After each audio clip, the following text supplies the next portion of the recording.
우리는 과연 미래를 예측할 수 있을까요? 스쳐가는 수많은 사람들이 모여 하나의 사회를 이루고 한 사회의 모습은 이 수많은 인구를 통해 결정됩니다. 그렇다면 인구는 우리에게 어떤 미래를 말해줄까요?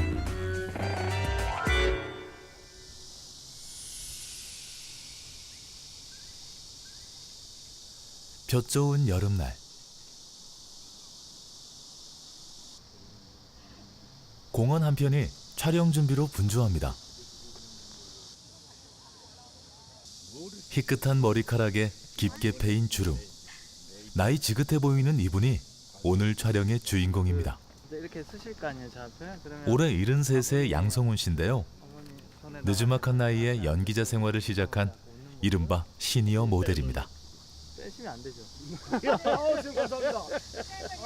더워도 가서 한 번 하고선 이따가 찰크덕 끝나는 게 낫지. 한 번에 해. 서점을 운영하던 그가 시니어 모델로 활동을 시작한 건 2009년. 그의 나이 65대입니다. 네, 미소만 이제 약간만 더 웃어주세요. 주변 친구들이 현직에서 은퇴할 나이에 새로운 도전에 나선 것이죠. 정년퇴직하고 나이 많이 먹으니까 큰 일도 없고 또 이거라도 취미 삼아 하면은 완전 늦지막하게 제 2의 인생을 사는 기분, 이런 마음을 가지고 지금 계속 하고 있습니다.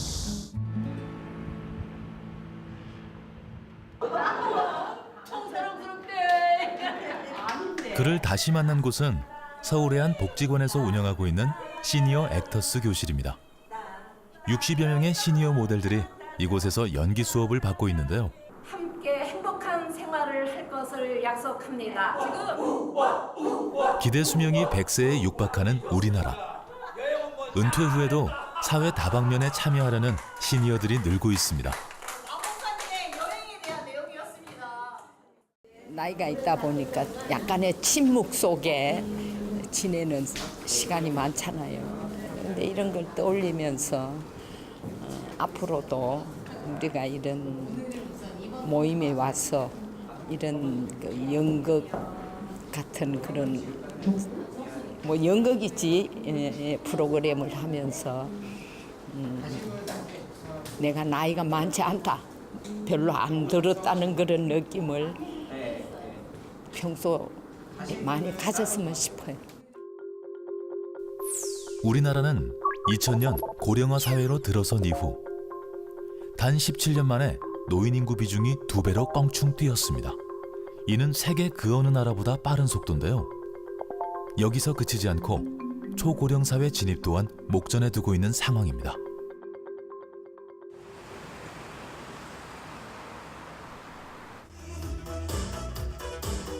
고령 인구가 느는 만큼 이들의 사회 활동 증가 또한 자연스러운 현상으로 볼 수 있는데요.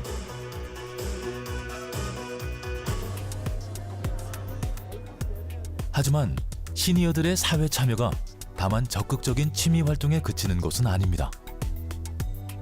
경기도 고양을 시작으로 전국 각지에서 열린 시니어 일자리 한마당, 만 60세 이상을 대상으로 한 취업 박람회입니다.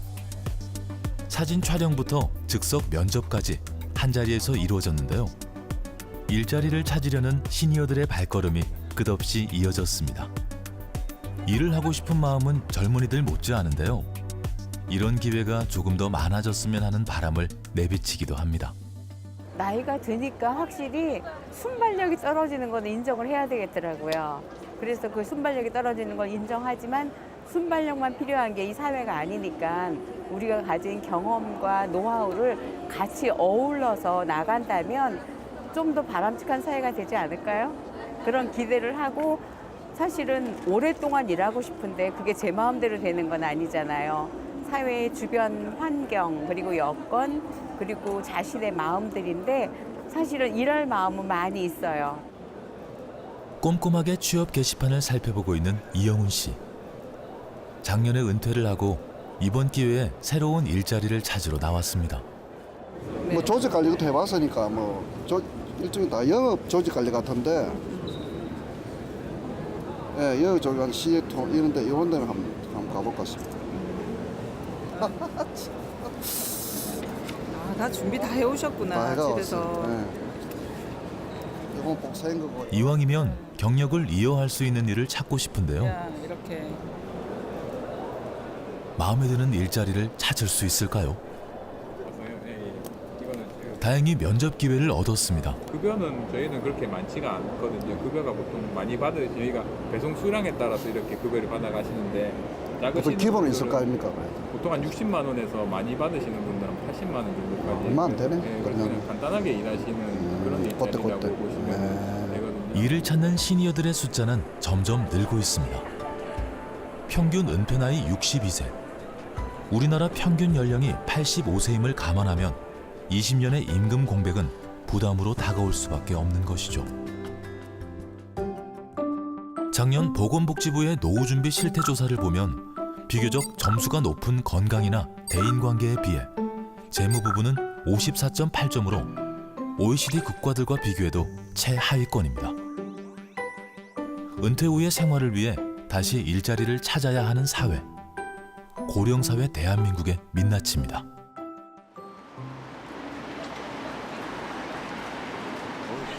일자리를 찾고 있는 건 젊은 세대들도 마찬가지입니다.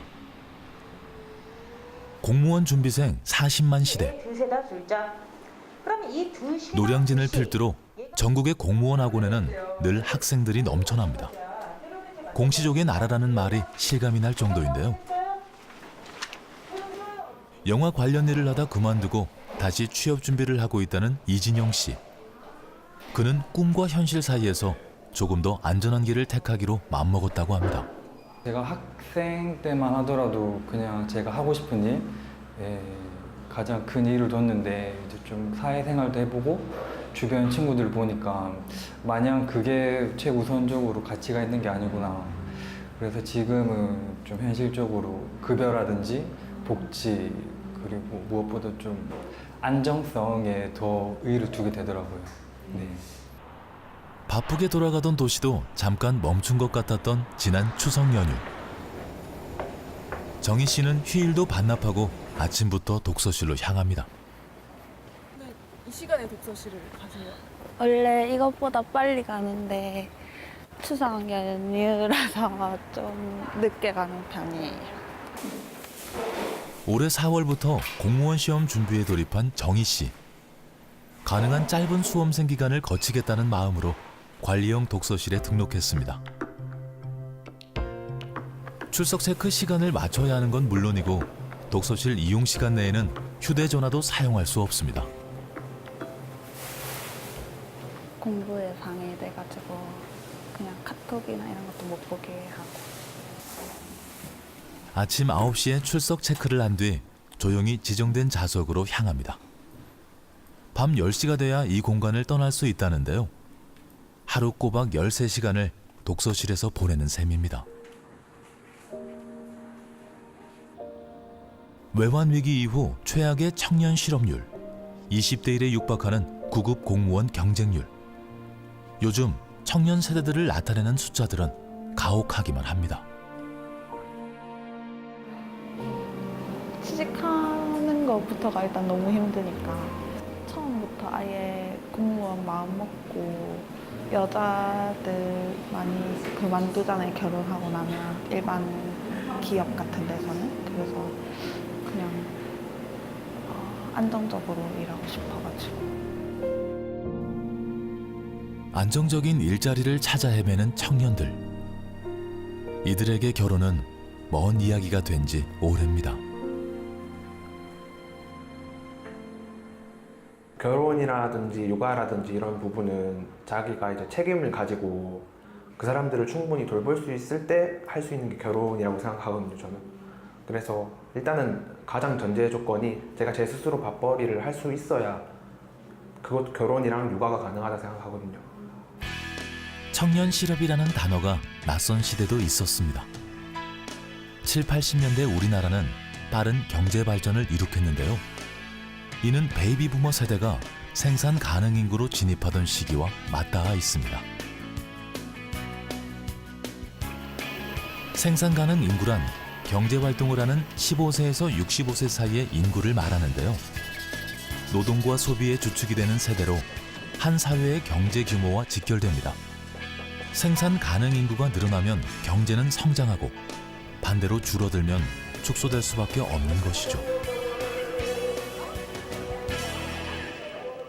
2020년부터 2030년 동안 거의 800만이 생산 가능 인구에서 빠지는 거죠. 이 800만이 밑에서 올라가주면 괜찮아요.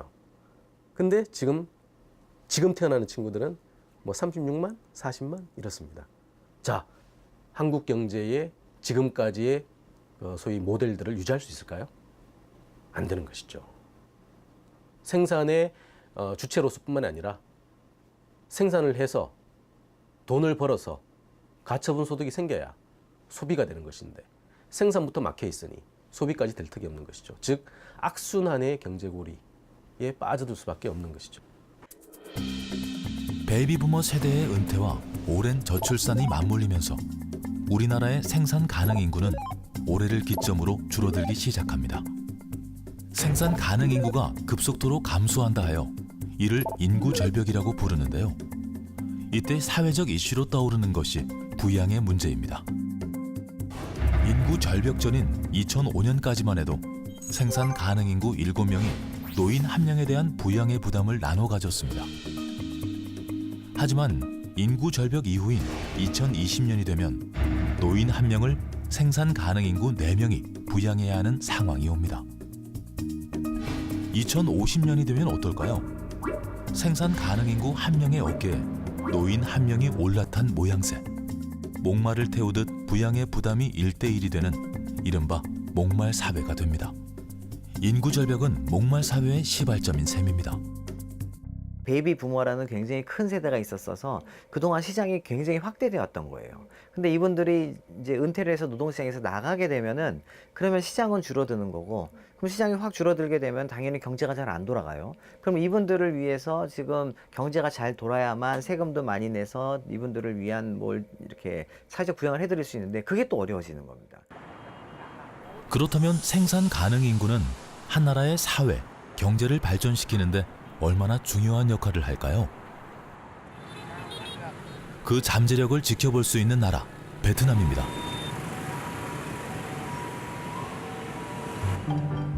수도 하노이는 아침부터 저녁까지 쉴 새 없이 돌아가는데요. 하노이 중심에 자리한 공원은 저녁에도 활기찹니다.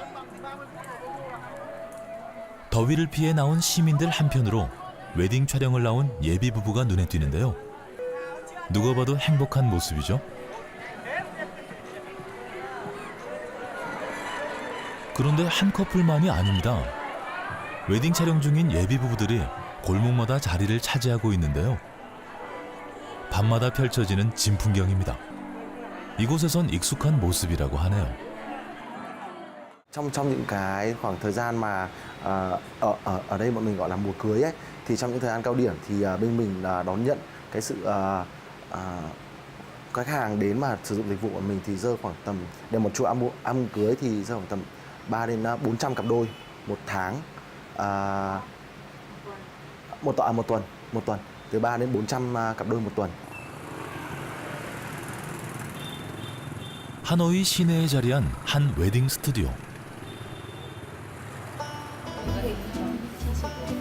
상담을 위해 찾아온 예비 부부들로 북적이는데요.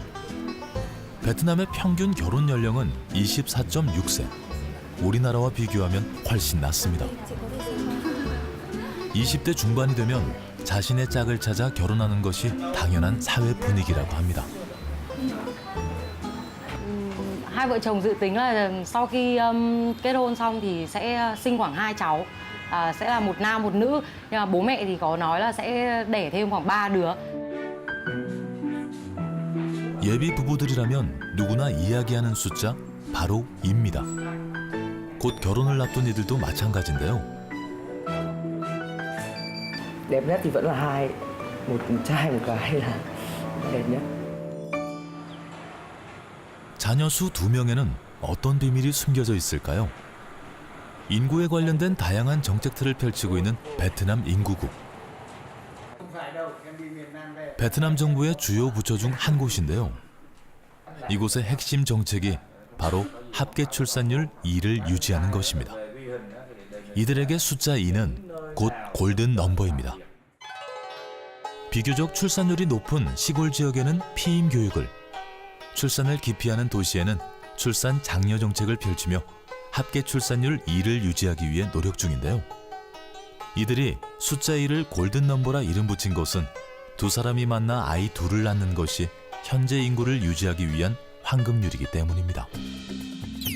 1960년 베트남의 합계 출산율은 6명이 넘었습니다.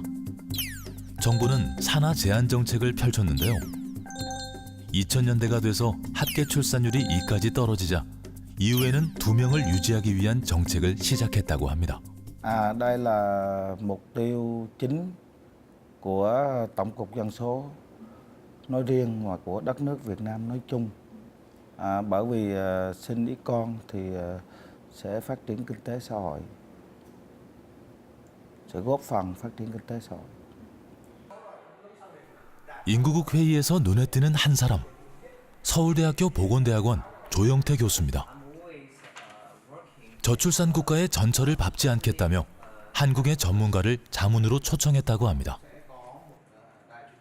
우리나라의 경우에는 인구 그러면 출산만을 보잖아요. 베트남 정부가 보는 인구는 출산만이 아닙니다. 여기에는 출산, 그다음에 보건, 그리고 그 노인들 문제, 그다음에 사람들이 이주해 가는 거.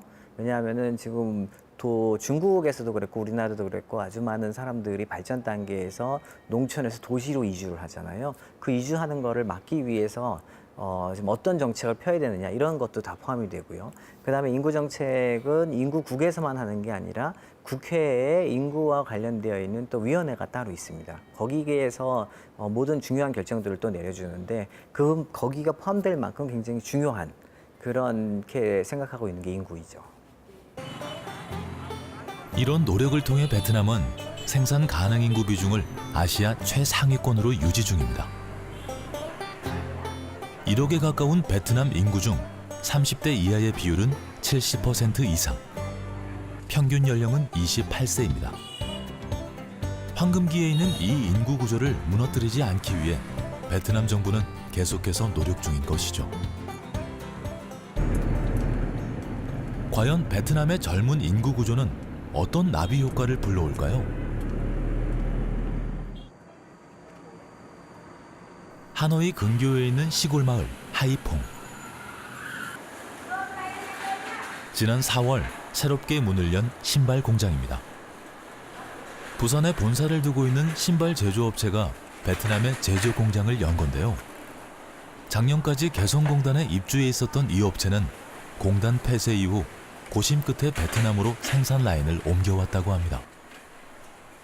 500여 명의 직원들이 이곳에서 일하고 있는데요. 이거 스티커 이거 작은 거 저거 눈에 띄나 아도.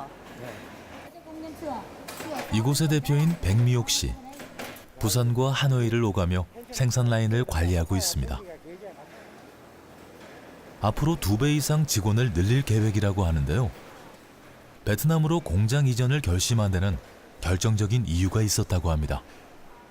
부산에는 이제 저희 평균 이제 고용 연령대가 50대 중반이었고요. 여기는 이제 20대 후반에서 30대 초반이라서 아무래도 이제 신발이라는 게 이게 미신 공정에는 특히나 이게 젊은 사람들이 밝은 눈으로 일을 해야 되는 공정들이 많은데 이제 부산에서는 이제 인원수 대비해서 뭐 숙련도는 좋지만은 이제 생산 수량이 많이 작았고 여기는 이제 사업을 운영한 지가 3개월밖에 안 됐는데 연령대가 젊다 보니까 앞으로 무한한 발전이 있을 거라는 기대를 하고 지금 사업을 운영하고 있습니다. 무한한 기대를 안고 베트남으로 투자의 손길을 뻗고 있는 것은 비단 백미옥 대표뿐만이 아닙니다. 베트남의 외국인 투자 추이는 해가 갈수록 증가하고 있는데요. 젊은 노동력은 해외 투자 유치의 가장 큰 이점입니다. 젊은 인구를 등에 업고 빠르게 성장하고 있는 베트남. 5에서 6%대의 높은 GDP 증가율이 베트남의 경제 성장을 대변해주고 있습니다. GDP 증가는 곧 소비 시장의 확대로 이어졌습니다. 하노이 중심가에 자리한 쇼핑센터. 한국의 한 대기업에서 운영하고 있는 대형 마트입니다. 퇴근 후 마트에 들러서 쇼핑을 하는 젊은이들을 쉽게 찾아볼 수 있는데요. 이 대형마트는 베트남 전역에 총 13개의 매장을 운영 중입니다. 지난 3년간 총 매출이 150% 가깝게 성장했다고 하는데요. 시장이나 소매점 중심이었던 소비 문화가 점점 대형마트로 바뀌고 있기 때문입니다. Có, chúng tôi hay đi siêu thị lắm. Tại vì chợ thì nó không gần nhà mà bọn tôi là nhà gần đây nên là thích vào siêu thị hơn. Và nói chung là siêu thị thì nhiều thứ hơn. Mặt hàng của mình tin tưởng nữa, nó không tràn lan như ngoài thị trường ấy, ngoài chợ ấy. Còn với cả đi vào trong này thì nó mát, thoải mái. Đi mua sắm, đi shopping này, đi lanh quanh rất là vui.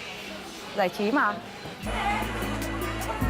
한국 기업뿐만 아니라 태국, 일본, 프랑스에서도 대형마트가 진출해 오면서 베트남은 지금 대형마트의 격전지가 되었습니다. 그 어느 나라보다 성장 잠재력이 크다는 것이 진출의 이유입니다. Thị trường Việt Nam là một thị trường rất tiềm năng, dân số trẻ và được chính phủ rất ủng hộ các nhà đầu tư nước ngoài. Chính vì vậy, Lotte, tập đoàn Lotte đang định hướng mong muốn mở rộng kinh doanh tại thị trường Việt Nam. 젊은 인구의 힘으로 세계의 공장을 넘어 신흥 강국으로 떠오르고 있는 베트남. 이곳의 청년 세대들이 예상하는 자신들의 미래는 아마 우리와는 조금 다르지 않을까요?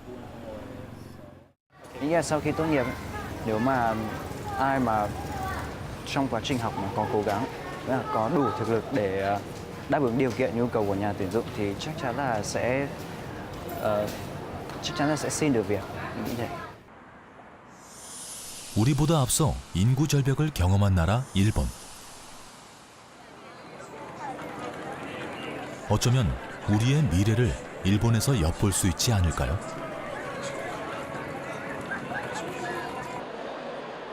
일본의 청년 일자리 박람회. 얼핏 보면 우리나라와 비슷해 보이는 풍경이지만 다른 점이 있습니다. 이곳에서 경쟁을 펼치고 있는 사람들이 구직자가 아니라 구인을 하는 기업 사람들이라는 사실입니다.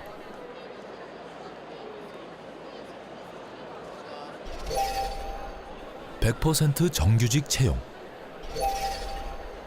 첫 월급 270만 원. 앞다퉈 좋은 조건들을 내걸었는데요. 지금 일본에서 구직자는 모셔가야 할 귀한 존재가 되었습니다.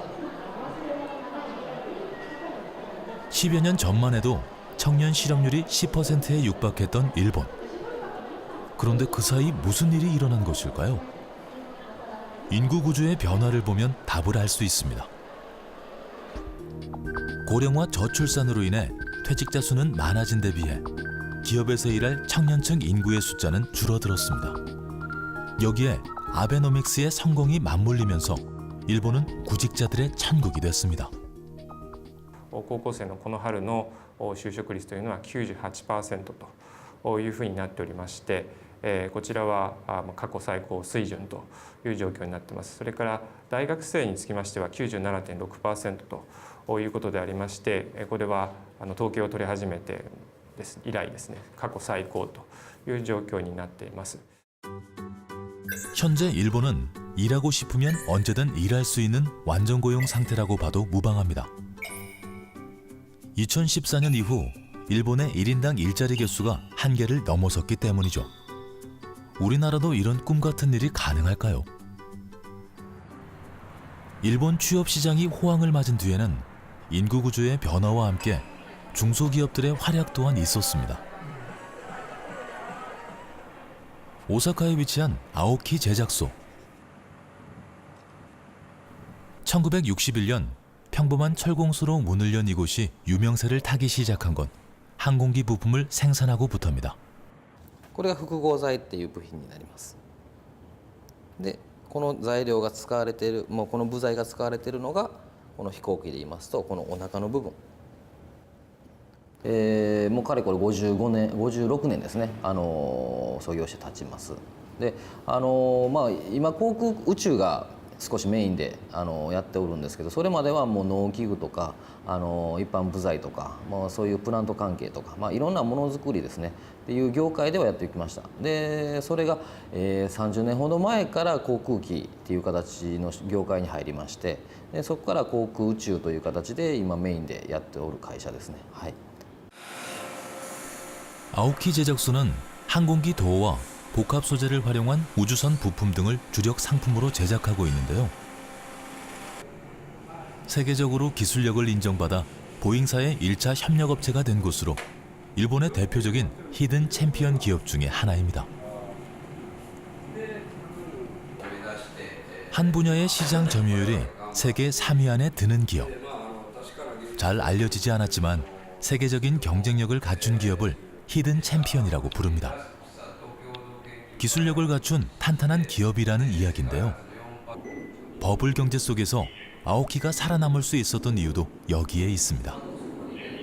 이러한 중소기업들은 일본에서만 만들 수 있는 그러한 제품, 기술을 가지고 있기 때문에 살아남을 수 있었고 해외로 생산 거점을 이전하지 않아도 되게끔 그러한 상황이 됐습니다. 단적으로 히든 챔피언 기업 개수만 놓고 보아도 일본과 우리나라는 거의 10배 차이가 납니다. 튼튼한 기업 수는 곧 일자리 개수와 연결되는데요. 인구 구조는 비슷해져 가지만 산업 구조에서 차이나는 두 나라. 어쩌면 우리의 미래가 일본과 닮아갈 것이라는 예상은 낙관인지도 모르겠습니다.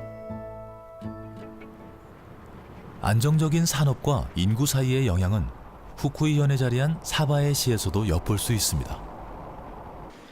사바에는 인구 7만 정도의 작은 도시인데요. 인구수가 급속도로 줄고 있는 다른 지방 소도시와는 달리 사바에시의 인구는 오히려 조금씩 늘고 있습니다. 사람을 불러들인 작은 마을, 그 중심에는 안경 산업이 있습니다.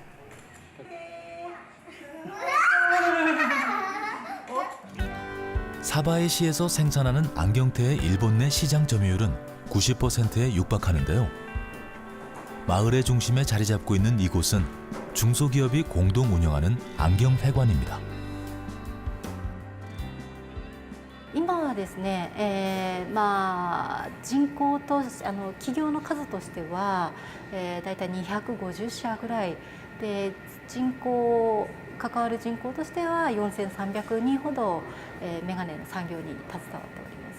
一人一人の、住民たちの考え方をすごく尊重した姿勢づくりっていうのもしておりますし、でメーカーさんも大きい小さいすごくたくさんあるんですけれども、やっぱり我々が働く上でもいろいろこう、メガネのそういう仕事に入りやすいようなそういった環境っていうのもありますので、そういった意味で我々のそのメガネの産業をこう守っていくような、雇用づくりっていう部分ではすごく整備されていると思います。はい。 안경 산업이 고용 확대에만 그친 것은 아닙니다. 일본의 대표적인 안경 기업 샤르망. 안경을 제조하고 있는 공장 안인데요. 곳곳에 여성 근로자의 모습이 눈에 띕니다. 샤르망을 비롯해 사바에시에서 일하고 있는 전체 근로자의 60%가 여성이라고 하는데요. 높은 여성 근로자 비율에는 기업들의 노력이 뒷받침되고 있습니다. 육아와 일을 함께 할 수 있는 근무 환경을 만들어주는 것입니다.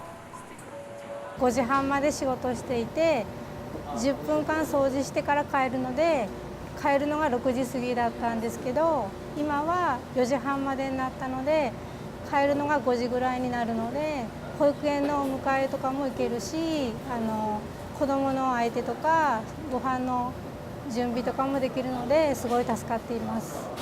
はい。 샤르망은 적극적인 육아 지원 정책을 펼치기로 유명한데요. 이곳의 자랑 중 하나도 이 쿠루미 마크입니다. 私ども今日本にいる社員が約660名おりまして、そのうち 4割ぐらいが女性社員ですけれども、その女性のみならず、育児休暇というものは十分に全員が1年取れるようになってますし、それ以後時短ですね、そういった制度も充実しています。それはパート社員にとっても同じような制度を適用してまして、おかげさまで業界では初のくるみんマークという認定をいただいたところでございます。 현재 이곳에서 육아휴직이나 단축근무 같은 육아지원 정책의 혜택을 받고 있는 직원은 총 20명인데요. 이곳에서 사무직으로 일하고 있는 유키코 씨도 단축근무 제도를 이용하는 두 아이의 엄마입니다. 유키코 씨의 퇴근 시간은 다른 직원보다 1시간 빠른 4시 반. 上の子を保育園にお迎えに行った後に下の2歳になる子を祖母の家にお迎えに行くために短い勤務で働いています。 단축 근무 제도를 이용한 덕분에 아이의 하교 시간에 맞춰 학교 앞에 도착했습니다. 퇴근 시간보다 이른 시간임에도 불구하고 유키코 씨처럼 아이를 데려가기 위해 학교를 찾은 엄마들을 쉽게 볼 수 있는데요. 아이가 부모의 손을 잡고 하교하는 모습, 이곳에서는 익숙한 풍경입니다. 집에서도 아이들과 많은 시간을 보낸다는 유키코 씨. 그녀가 망설임 없이 둘째 출산을 결심한 것도 육아와 일 사이에서 갈등하지 않아도 됐기 때문인데요. 회사의 지원은 물론이고 사바에 시의 보육 정책 또한 아이 키우기 좋은 도시 환경을 만들어주고 있다고 합니다.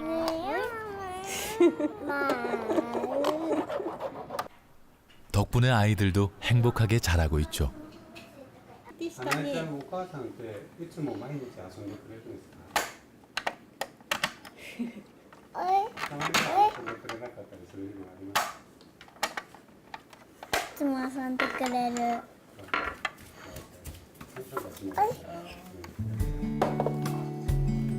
보육 전쟁을 겪고 있는 대도시와 사바에는 확연히 다른 분위기입니다. 가정과 기업, 지자체가 유기적으로 연결되어 합리적인 도시 시스템을 만들었기 때문인데요. 덕분에 작은 도시 사바에는 사람이 태어나고 사람이 돌아오는 도시가 되었습니다. 職場では1年間の育児休暇を終えて復帰した後は時間も時短勤務になっていますし、仕事の内容も負担の軽いものにしてもらって配慮してもらってます。でそういったサバエや職場の支援があってこの育児と仕事の両立ができていると思います。 그렇다면 2017년 현재 대한민국의 상황은 어떨까요? 아이 둘을 키우고 있는 최유정 씨 부부. 첫째는 유치원에 보내놓고 둘째와 함께 외출 준비를 하는데요. 평소라면 엄마인 유정 씨가 아이를 봐야 하는 시간. 그런데 오늘은 부부가 동시에 일이 생겨 둘째를 잠시 맡길 곳을 찾았다고 합니다. 선생님들이 봐주시는 건 하는데 음식이나 저희 뭐 기저귀나 이런 건 저희가 들고 가야 돼요. 진짜 한 짐이네요. 한 짐이. 각자 공부와 일, 육아를 병행하느라 눈코 뜰 새 없이 바쁘다 보니 종종 이런 일이 생기는데요. 도착한 곳은 연제구 육아종합지원센터 안에 있는 시간제 보육실입니다. 자다 일어나가지고. 아 그래요? 괜찮아요. 잔거 아니야? 이곳에 3시간 동안 둘째를 맡기기로 했습니다. 그 잠시도 서러워서 우는 아이. 발길이 쉽게 떨어지지 않습니다. 그래도 이렇게나마 아이를 맡길 곳이 있어서 다행인데요. 친할머니께서 그래도 아기들 많이 시간 할애해 주셔가지고 많이 봐주시는데 그래도 이제 오늘 같이 와이프는 공부하러 가야 되고 할머니도 일이 있으시고 저도 일을 해야 될 때는 이렇게 센터에 도움을 받고 있죠. 아침 9시부터 오후 6시까지 시간을 정해 미리 신청하면 아이를 맡길 수 있는 시간제 보육실. 아이를 원하는 시간에 저렴한 이용 가격으로 맡길 수 있어 인기가 높습니다. 까꿍 하네 까꿍. 다양한 육아 관련 서비스를 제공하는 육아종합지원센터는 서울과 부산을 비롯해 전국에 95곳이 운영 중입니다.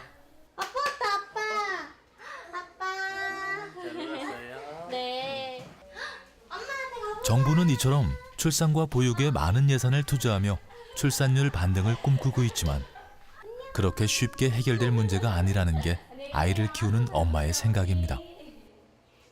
일단 맞벌이 같은 경우에는 아무래도 엄마가 이제 아기가 2명이 되니까 이제 케어를 하려면 시간적인 게 많이 투자를 해야 되기 때문에 또 포기할 수는 없잖아요. 사실 아기 키우는데.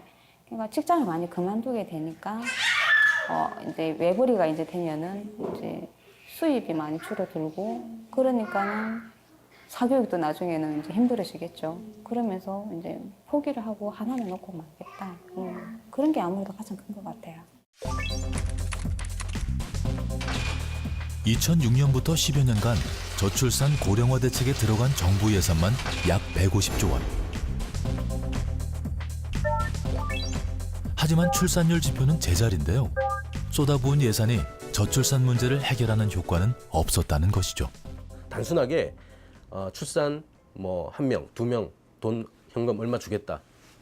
사실 이런 직접적인 정책은요. 어느 나라도 실효성을 본 적은 없습니다. 약간의 도움은 될지 모르겠습니다만 후속 세대들은 너무나 잘 알죠.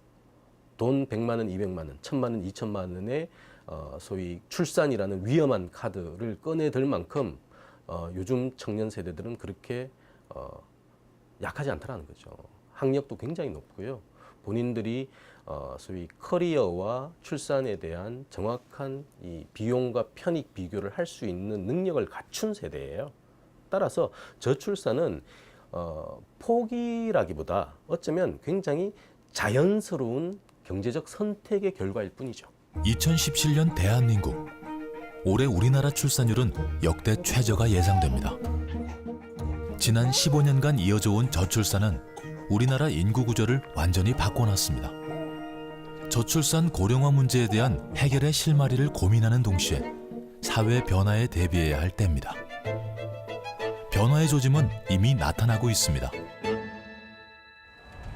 인구 구조에 따라 시장 분위기가 가장 크게 달라진 곳 중 하나는 부동산 시장입니다. 지난 9월 말 청약을 시작한 한 아파트. 약 23만 명이 청약을 신청하며 평균 139대 1이라는 엄청난 경쟁률을 자랑했는데요. 그 중에서도 사람들의 관심이 높았던 것은 중소형 평수였습니다. 대형 평수를 선호하는 건 옛말이 된 지 오래입니다. 신규 분양 아파트들은 점점 중소형 평수를 늘려가고 있는 추세라고 하는데요. 아파트 같은 경우는 34평 이하의 비중이 약 한 80% 이상이라서 중소형평 위주로 많이 구성되어 있고요. 오피스텔은 이제 아무래도 핵가족화되고 있고 1, 2인 가구들이 좀 증가하다 보니까 원룸이라든지 투룸 형태를 이제 배치를 해서 신혼부부라든지 1인 가구들이 거주할 수 있는 형태로 평면을 많이 구성을 했습니다. 기존 부동산 시장도 마찬가지입니다. 2000년대 초반 완공한 이 아파트는 7천여 세대가 넘는 대단지입니다. 현재 우리나라 아파트 단지 중 가장 규모가 큰 곳인데요. 경직된 부동산 시장에서 그래도 거래가 활발히 되고 있는 것이 소형 평수라는 게 관계자의 설명입니다. 24평형입니다. 32평과 그다음 24평형대가 거래가 많이 되는 평형대입니다. 작년 한 해 면적별 아파트 거래량을 살펴보면 중소형 평수의 거래가 전체의 86%에 달합니다. 중소형 아파트의 인기와 인구 구조 변화, 그 사이에는 어떤 연관이 있는 걸까요? 1, 2인 가구의 증가와 그리고 베이비 부모 세대가 은퇴를 하지만 그동안 자녀 교육과 결혼 자금으로 돈을 많이 사용을 했죠. 그러니까 노후가 준비가 안 돼 있는 겁니다. 그래서 중대형 평형대를 매도하고 소형으로 갈아타는 주거 공간이 바뀌고 있는 실정입니다. 소비 시장에도 변화의 바람이 불고 있습니다. 4인 가구의 소비 패턴에 맞춰져 있는 대형 마트. 2000년대에는 한 해에 30개가량의 매장이 새로 생길 정도로 승승장구했는데요. 2014년 이후 그 상승세가 뚝 끊겼습니다. 그 상승세를 대신 이어가고 있는 것이 편의점입니다. 골목마다 들어선 편의점을 보면 편의점 전성시대라고 해도 과언이 아닐 정도인데요. 혼자 사는 유영 씨도 편의점 단골 손님 중 한 명입니다. 간편하게 끼니를 해결할 수 있는 도시락을 사기 위해 자주 편의점을 찾는다고 하는데요. 도시락뿐만 아니라 간단한 생필품 쇼핑도 편의점에서 합니다. 1인 가구와 고령 가구의 증가는 가까운 곳에서 편리하게 물건을 살 수 있는 편의점의 성장으로 이어졌습니다. 오늘 혹시 뭐 샀는지 좀 보여주실 수 있으세요? 네. 도시락이랑 네, 커피랑 생필품, 세면도구 샀습니다. 평소에 이렇게 편의점에서 쇼핑을 자주 하세요?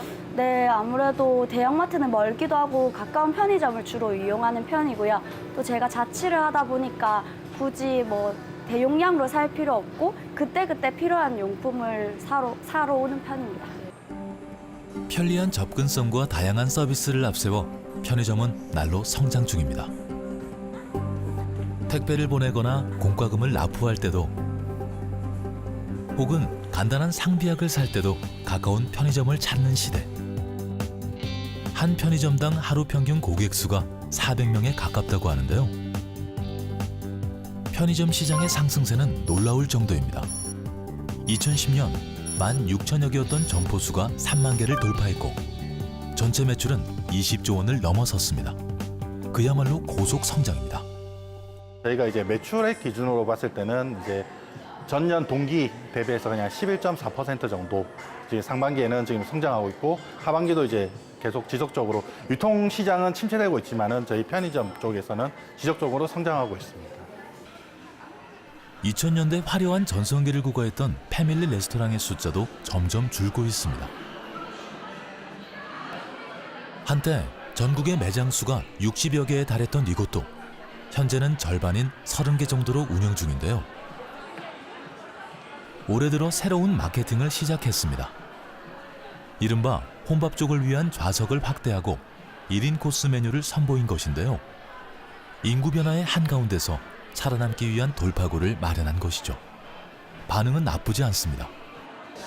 예전에는 솔직히 혼밥하면 눈치가 많이 보이죠. 이게 사람들 시선도 좀 신경이 쓰이고 그다음에 빨리 먹고 나가야겠다라는 마음이 좀 많이 앞섰는데 요즘 같은 시대에는 또 스마트폰도 다 요즘에 다 사람들이 갖고 있고 하다 보니까 굳이 혼자 밥 먹는데 그냥 내 할 거 하면서 이제 밥을 먹을 수도 있고 그다음에 좀 더 라이프 스타일도 그냥 내가 먹고 싶은 거 내가 가고 싶은 뭐 식당 이런 데 자유롭게 가서 혼자 밥 먹는 게 전혀 이상하지 않은 것 같아요. 인구는 한 사회를 들여다보는 거울입니다. 경제, 문화, 산업 등 우리 생활 전반에 영향력을 끼치고 있는데요.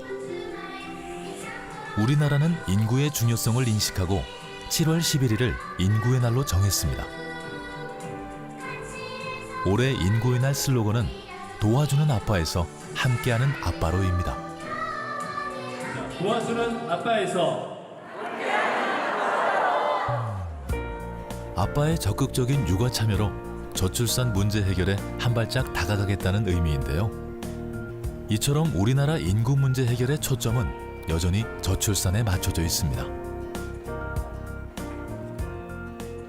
같은 날 열린 대학생 인구 토론회의 주제도 마찬가지인데요. 저출산 해결 방안을 주제로 두고 토론을 진행했습니다. 대한민국 합계 출산율 1.17명. 해마다 점점 많은 이들이 출산을 포기하고 있습니다. 그런데 토론 내용을 가만히 듣다 보면 인구 문제의 해결이 저출산에 국한된 것이 아니라 우리 사회 전반의 노력이 필요하다는 것을 느낄 수 있습니다. 개인에게 결혼과 출산에 부담을 주어서는 안 되며 출산과 양육을 위해서 노후를 포기해야 하는 사회에서 어떻게 저출산 문제가 해결될 수 있을까요? 지금까지는 좀 뭐 단기적으로 보면서 당장 출산율을 끌어올리자 이런 목적으로 많은 정책들이 시행이 됐다면 앞으로는 보다 장기적인 관점으로 시행을 해 나가다 보면은 결국은 저출산 문제 해결을 시작으로 그런 가족, 교육, 뭐 노동, 일자리 이런 문제들이 순차적으로 자연스럽게 해결되지 않을까 또 이런 생각을 해보기도 했어요. 네. 15년간 이어져 온 초저출산. 2026년 초고령사회 진입. 바꿀 수 없는 우리의 과거이자 미래입니다. 이제는 우리 현실에 맞는 사회 시스템을 재편해 나가야 할 시기입니다.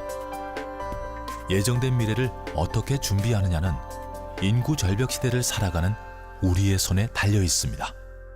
저출산 고령화로 대변되는 인구 감소의 추세는 꽤 당분간 지속이 될 것이고요. 또 인구 예측을 추계 결과를 뛰어넘을 정도로까지 굉장히 나쁜 징조도 더 빨리 다가올 확률이 굉장히 높습니다. 감축 성장에 어울리는 생존 전략, 이것들을 어쩌면 한국 모델로 만들어서 많은 사람들이 불행의 확산, 그러니까 최대 행복의 확산이라기보다는 최소 불행의 확산을 위한 어떤 심리적인 변화 혹은 인식의 변화 이런 것들을 좀 가져갈 필요가 있는 것 같고요. 그런 점에서는 다양화된 그 삶의 모델, 라이프 스타일에 대한 사회적인 용인 그리고 응원, 배려 이런 것들도 굉장히 필요합니다.